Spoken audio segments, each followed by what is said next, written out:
सोचूं के मिलनी ते भूलांगा कि तेरी तां गल्लां च शायरी।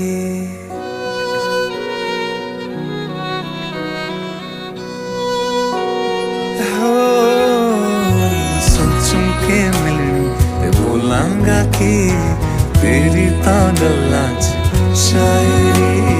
वेखेगी मैनू ते सोचेगी क्या तू मिट्टी दा बंदा मैं तू तां परी।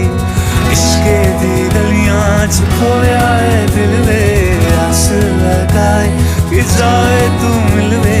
कोल तेरे मैनू आन दे सोनी, करा मैं कितने जतन सोनी।